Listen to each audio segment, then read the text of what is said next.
despite what the general population will tell you, Angel Reese is a very talented basketball player and she is good at basketball. However, there are some people who believe that maybe the Chicago Sky isn't the best fit for Angel Reese and what she brings to a basketball team.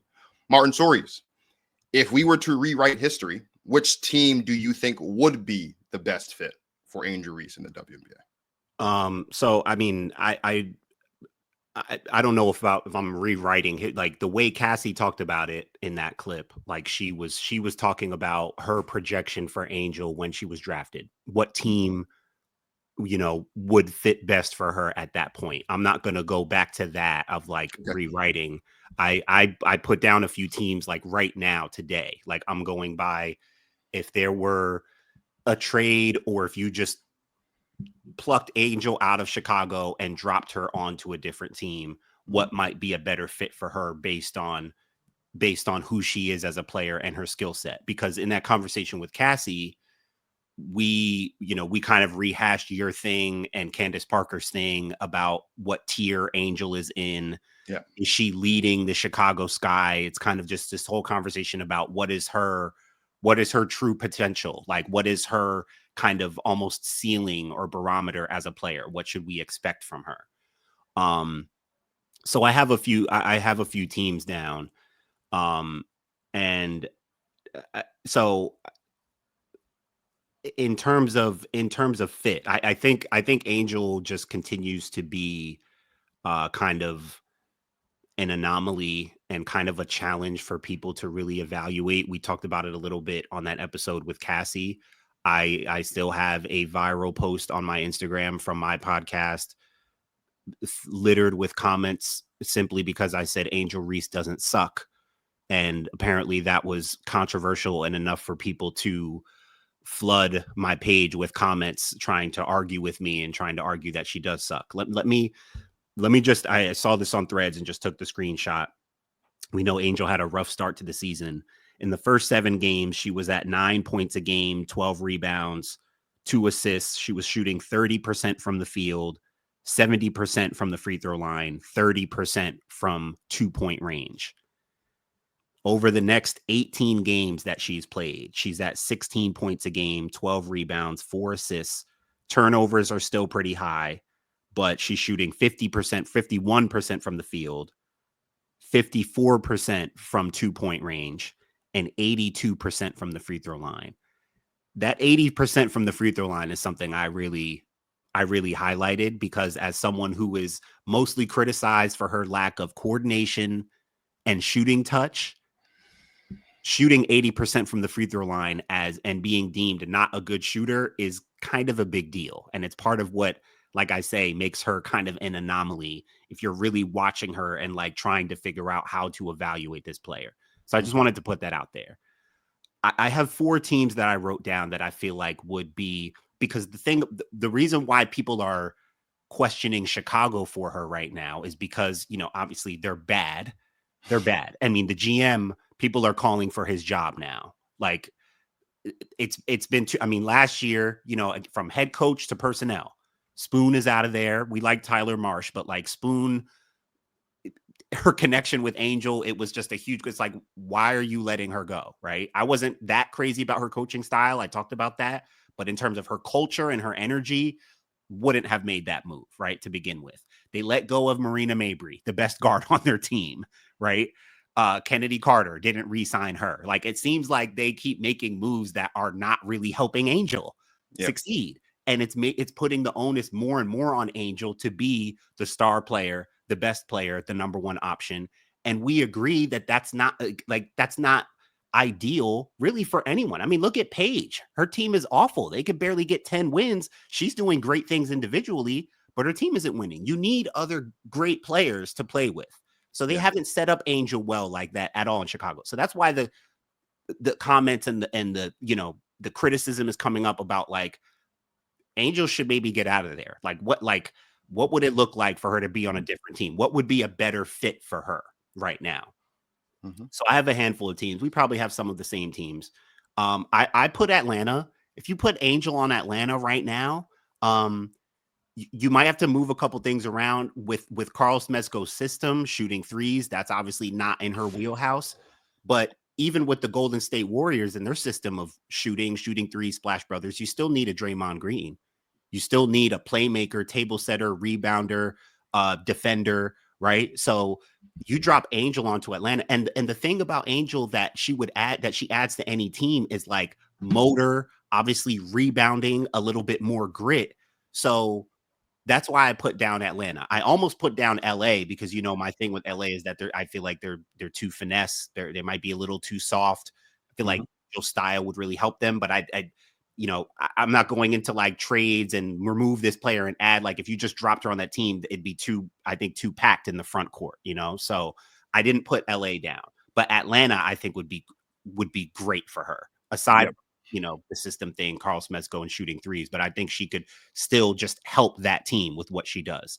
I think Golden State would be great. I think an expansion team type of system and environment for her would be great because she definitely wouldn't be seen as like, I mean, she'd be a star in terms of popularity, but like a system and environment like Golden State where they're sharing the ball, equal opportunity kind of system, she would be perfect in that kind of environment, in my opinion.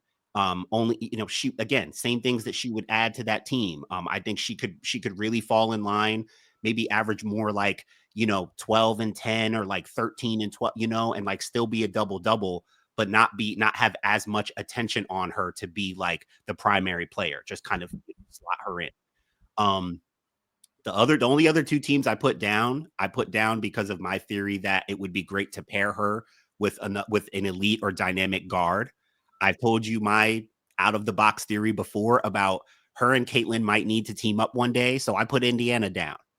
And who knows if that would even be in the realm of possibility, but just in terms of, again, what that team could use, the Caitlin Angel pairing, I think works on the court. I think it would actually do wonders for both of them. And then I put Dallas also because Angel with Paige. I think that works. They bonded over All-Star weekend. I've said about Paige and Dallas, they need a dynamic elite big. Angel may not be elite yet, but the way she competes and plays, I think would work well alongside Paige. So I put Atlanta, Golden State, Indiana, and Dallas right now as teams that I think would work better for Angel, where she could still shine, but also like contribute to more winning basketball. So I did two things. I have two teams that I listed that I think should have drafted her last year. And then I have two teams that I think you could drop her in and it would work. Okay. So the one team I agree with you on is the Dallas Wings. I think the Dallas Wings should have drafted her instead of drafting JC Sheldon. We agree on that wholeheartedly. She could have been a top 5 pick easily. Absolutely. And even now, I think the Dallas Wings could pick up the phone and figure out what they would need to do to go get Angel Reese because they still need a big. In fact, they need a big more than they did during the draft last year. So I still think that works no matter what. The other team, I started to say LA, but I didn't for two reasons. The first reason is because if I said LA, then that would mean that Rickea Jackson's not in LA because I still think that Cameron Brink is better than Angel. And the only way that her going to LA works to me is if she's in LA with Rickea Jackson, in my opinion, which is the complete opposite of my stance that Cam is better. So I didn't want to contradict myself, so I didn't include LA. But I did put the Mystics down for a couple of reasons. For starters, when you're talking about fit, she's DMV, from Baltimore. DMV, She's from the energy would be right on brand. So but also too, I think about like what the Mystics had then and what they have now. Like they had Ariel Atkins last season, and Ariel Atkins is in Chicago now because of Angel Reese, right? So like I think about how Angel could have fit into that system. I even think about how Angel could fit into Sydney Johnson's system today, right? I think she would still be able to fit because, again, you're talking about motor. She can push the ball up the floor. She can run the floor. She fits. Like, I'm not saying that she could be doing what Kiki Iriafin is doing because I don't think she's as polished as Kiki. But what we're seeing Kiki do this season, we saw Angel Reese do last season in a not as good of a situation. She was getting doubles left and right. She was setting rebounding records. She was being what Kiki is, but I think she could have done a little bit more of that in Washington last season. So if I were to rewrite the WNBA draft from last season, Dallas or Washington, I think should have drafted Angel Reese. If we're talking about just taking her and dropping her into somewhere, I do agree with you on the Golden State point. In fact, I would say you could take her and put her in Portland. You could take her and put her in Toronto, or just putting her in a position where you are like what we've been saying about Golden State all season. Everyone's been saying this is just a team of sixth women. This is just like there's no real one star here. That's not an insult. I'm not saying that, and I'm not at all saying that Angel Reese is a sixth woman. But what I'm saying is when you put Angel Reese in that type of environment where there's no lofty expectations because she was drafted at a certain number, but she's just here as an expansion to start something new, she gets to be herself. She gets to make those mistakes. She gets to grow, and there's not as many eyes on her, not as much criticism being thrown her way because she's on an expansion team. The only other team that I had listed down is the Connecticut Sun. Okay. And the reason why is because I think Angel Reese could benefit greatly from playing alongside and learning from Tina Charles. Yeah. The same way that she benefited from spending some time with Lisa Leslie, I think she could benefit especially even more with having literally a legend of the game, sharing a locker room with her, sharing the floor with her, and giving her those pointers in real time as the game is progressing, right? Yeah. For all the reasons why you and I have talked about why she'd be a good fit in Vegas because of the Asia Wilson component and even the Chelsea Gray component, I think is why she'd be a really good fit in Connecticut. Again, Connecticut's not an expansion team, but Connecticut sucks. They're not good. They're at the bottom of the league. And there's a lot of youth there. Sinai Rivers, they have good players. They have good players. They're just Layla Lacan, the French girl. Layla Lacan, Brea Mark was out there as well. Like there's a lot of youth out there, and there's a lot of opportunity for her to be able to grow and play alongside players who I think fit with how she plays. We know that she can play alongside Anissa Morrow. They won a championship together in college. I think she could play alongside Sinai Rivers. We've seen her play with Marina Mabry. And again, I think the Tina Charles component of that as well, of just having someone, a legend of the game at the position who can guide her and help her grow and develop her. I think if she were to be in Connecticut, that would be a really good fit for her as well. So those were kind of the four teams I looked at. Two teams I thought should have drafted her, and then two teams that you can just drop her in right now. And I think she would be just fine. Just a quick point of clarification. Her and Anissa Morrow did play together, but that wasn't the championship year. They didn't win the championship together. She wasn't on that. You're right. She came in the year after with Haley Van Lith. Yeah. Mm-hmm. But what I will say about Indiana is that there's someone there. Well, there's two people there that she could learn from in Aaliyah Boston and Natasha Howard. Mm-hmm. And I also think that Stephanie White would love to have Angel Reese. I think she could do wonders with Angel Reese. I do. I think with her experience with Alyssa Thomas, who we know Angel is looking to kind of model her game after a bit. Mm-hmm. I think Stephanie White, from a competitive standpoint, I think she would love to be able to work with an Angel Reese. And bro, I'm not backing off of my big picture theory that one day, and I think I had said before, it's more likely that it might be more likely Indiana makes the call and makes the move to try to bring in Angel. I mean, from a basketball standpoint, I think it works. From a marketing standpoint, it would be a home run. I mean, it would be a home run. You might have to deal with a little friction or whatever, but overall, that would, oh my God. You think that's talk about uniting now? You talk about uniting the Bloods and the Crips. That'd be a great way to do it. You know what I mean? I mean, bro, that would be a major story. My God, like no one would see that coming except me. I'd be the main person. You would be the one sharing all my clips and all my times where I said this needs to happen. It could happen, man. It could be one of those bizarro scenarios that really goes down one day, but it's going to be interesting. Like Angel, these stars who are coming into the WNBA as stars, Angel, Caitlin, Paige, we're going to have Juju coming. We're going to have Flaugier coming. We're going to have Lauren Betts coming. We're going to have all kinds of high level talents that are ready to go right away. We're going to have these expectations for them and of them, but it always comes down to how are they being built around, or what's there for them to add to already. Indiana had a pretty good setup for Caitlin to come into. They had a number 1 pick. They had the number 2 pick from the year before.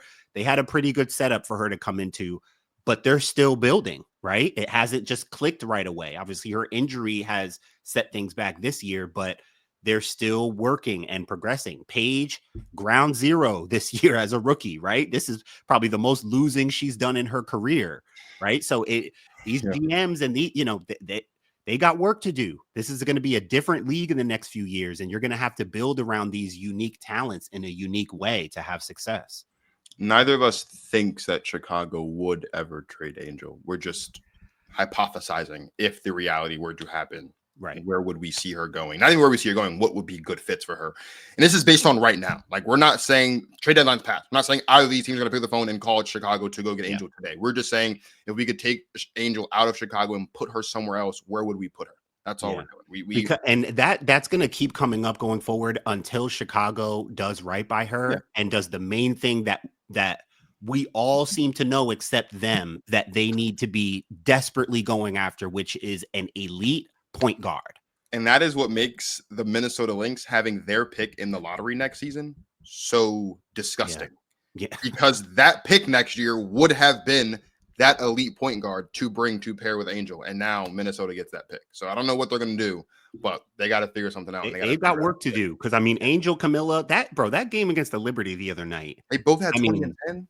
Yeah. And I mean, obviously that was probably Chicago's best game all year, just as a whole, starting with Angel and Camilla, of course. But to have enough sample sizes and evidence of like, okay, your front court is set, your twin towers are good.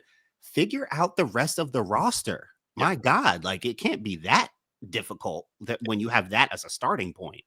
Yeah, they are. I would say the Chicago Sky are running out of time. Yeah, I would say they're running out of time. And again, I don't want to like even if it's it may not be a trade. I don't really have enough knowledge of how the free agency works and stuff. But like, what if she walks? Like, what if it doesn't have to be a trade? What if it's not that good? Right? Like, I mean, walk out the front door. The rookie contract is what? It's got to be what, 3 years or 4 years? I don't know exactly off the top of my head, but however free agency works, she could just end up walking. If it's not good enough, she could just leave. She could. Or demand a trade. Or demand a trade, right? And we have seen that happen before. We have seen players demand trades to get out. So it's not completely out of the realm of possibility. The Chicago Sky need to win. Angel Reese is a winner. She wants to win. She wants to compete for championships. And eventually, no matter how much she loves Chicago and no matter how much she loves being called the Chi-Town Barbie, at the end of the day, she wants to win. If that means winning somewhere else, I wouldn't put it past her to say, get me somewhere else where I can win and I can be competitive and I can prove that I deserve to be in the conversations with some of the best because I am one of the best of the best. Let me just say something real quick to close on Angel and on that point. You know, one of the biggest things, because I told you I have a viral post on my Instagram of a bunch of people trying to say Angel Reese sucks with no basketball IQ or credibility to speak of. But one of the common things I hear, because I have a lot of conversations with people about with different kinds of people about Angel, coaches, players, pro, college. I mean, I have basketball conversations with people pretty much every day, whether it's text message, on a podcast, on a Zoom call, whatever. Like I talk to people about basketball pretty much every day. Most of the conversations I have with people about Angel who are turned off by her or are not fans of her or are in comments saying things about her or reasons why they don't like her. One of the common things I hear, Marcus, people seem to think that Angel thinks that she's better than she actually is.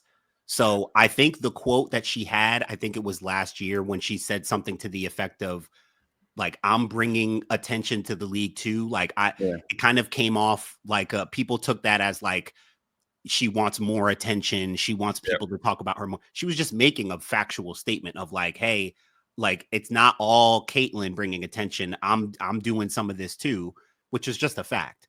But I think that quote and other things she may have said and just how she carries herself, which I think is just athletes' confidence. You ask any player if they think they're the best of a certain level, they're going to advocate for themselves as elite or the best or whatever. Certain athletes, you can't ask who would win between you and Michael Jordan one-on-one. Well, I'm not going to say, the right, you come across a real pro athlete, they're like, well, I'm never going to bet against myself. That's the mentality of most pro athletes, right? Yeah.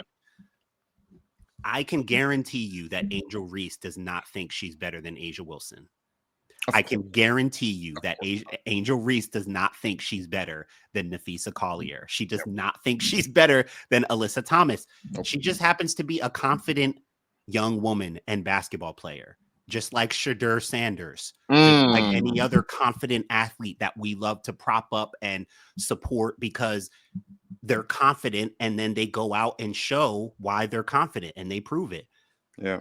Her game may not be aesthetically pleasing. You may not see flashy and smooth and polished all the time when you watch, but the production speaks for itself. And if you're really watching, you're seeing her literally improve more and more. I just gave out the stats from her first 7 games and the next 18 games. Her improvement is visible and noted if you're actually watching. So I just wanted to say that because it's something common I keep hearing where people seem to think that Angel thinks she's of a certain caliber of player. I'm sure she's very confident in herself and sees herself as elite, but I also know for a fact, without knowing her or anything, I know that she knows she has work to do. She talks about it. She says it in press conferences. She says it in post game. She knows she has work to do. She just happens to be confident in herself. And since when do we not like that in our athletes, right? So I just wanted to say that because people really seem to think that she thinks she's the best player ever, the best player in the world, the best player in the league. And I'm like, no, I'm pretty sure she's wise enough to know she's not better than some of these women she's playing against. Now, if you ask her if she's better than Alana Smith or I don't know, Naz Hillman or something, she might make a little stronger of an argument and come off with a little more bravado. But she is not. I mean, I wanted to say that because I think there's a lot of misconceptions about Angel out there.